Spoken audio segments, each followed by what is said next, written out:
Most people think Stoicism is about living in a barrel, owning nothing, and suffering in silence. They are wrong. Meet Seneca. You might know him as a philosopher, but in his time, he was the Jeff Bezos of the Roman Empire. He was the emperor's advisor, a tycoon with vineyards, massive estates, and a net worth that would make modern millionaires jealous.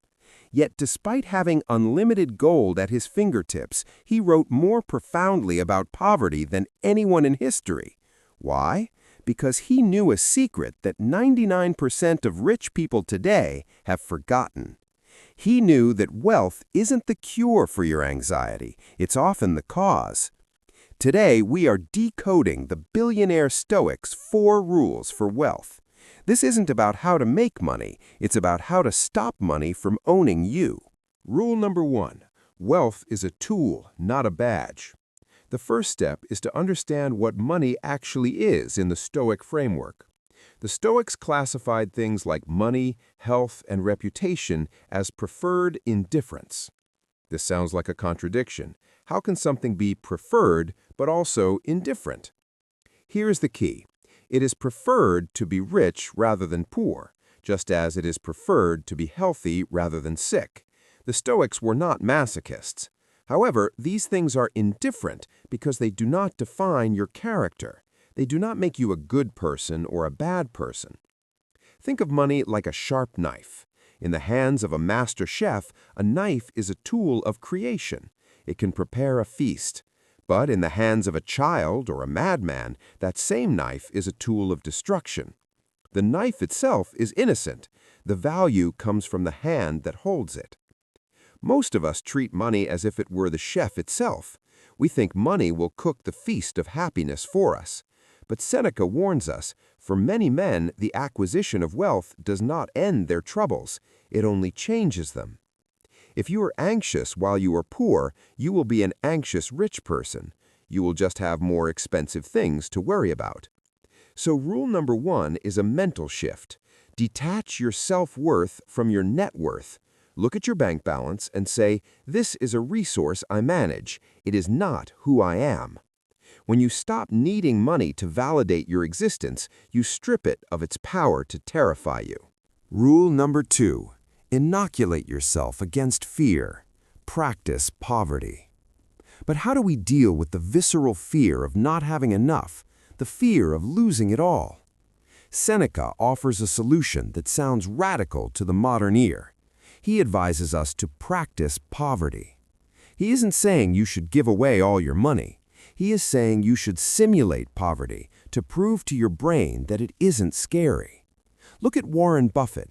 He is one of the richest men on earth, yet he still lives in the same modest house in Omaha that he bought in 1958. Look at Steve Jobs, who lived in a largely empty mansion. They understood that needing less gives you more power than earning more. They knew that no economic crash can hurt a man who is content with a simple room and a good book. So here is your challenge for this week. Pick one day, just one. Eat only plain rice, drink only water, sleep on the floor without a pillow. While you lie there, ask yourself Seneca's golden question, is this the condition that I feared? Once you realize the answer is no, that you are still breathing, still thinking, still you become dangerous, because a man who isn't afraid of losing everything is free to gain everything. Rule number 3. Cure the disease of more. Once you have conquered the fear of having too little, you must conquer the addiction to having more. In modern psychology, we call this the hedonic treadmill. You get a raise, so you buy a nicer car. But then your neighbor buys an even nicer car, and suddenly your new car feels old. You run and run, earning and spending, but you never actually get anywhere. Seneca diagnosed this disease 2,000 years ago. He said, "It is not the man who has too little, but the man who craves more that is poor." Think about that definition. Poverty is not a number. Poverty is a state of wanting. If you have $1 billion, but you desperately want $2 billion, you are, in Seneca's eyes, poor. You are lacking. You are enslaved by desire. Conversely, if you have very little but you desire nothing more, you are rich, you are complete. The modern world is designed to keep you on the treadmill.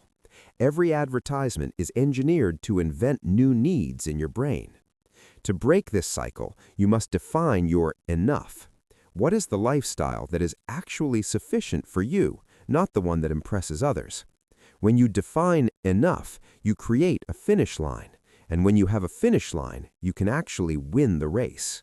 Rule number 4, the art of non-attachment. Finally, we come to the hardest rule of all, the art of letting go. Seneca teaches us to view everything we own not as our permanent possessions, but as a loan. Imagine you are staying in a beautiful hotel. You enjoy the soft bed, the view, the room service. But you know that in the morning you have to check out. You don't cry when you leave. You don't cling to the bed sheets. You enjoyed it while it lasted, and now you move on. Seneca says we should treat our entire lives like that hotel room. Everything you have, your money, your house, even your body, is a loan from fortune. The lender can recall that loan at any moment. If you cling tightly to these things, claiming, "This is mine," you will be devastated when they are taken. You will feel robbed. But if you hold them loosely, with an open hand, you can enjoy them fully while they are here, but you will not be destroyed when they leave. The Stoic mindset is to say, "I have not lost it, I have simply given it back." This mental shift makes you bulletproof against inflation, market crashes, or bad luck. They cannot touch your inner citadel. To summarize Seneca's guide to wealth: 1. See money as a tool, not a badge of worth. 2. Practice poverty to kill the fear of scarcity. 3. Define your enough to escape the treadmill. 4. Treat your possessions as a temporary loan. It is ironic, isn't it?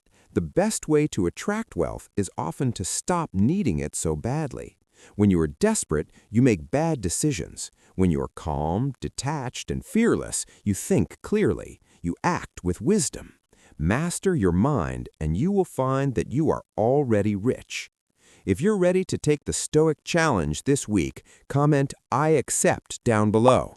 Subscribe for more ancient wisdom applied to modern life.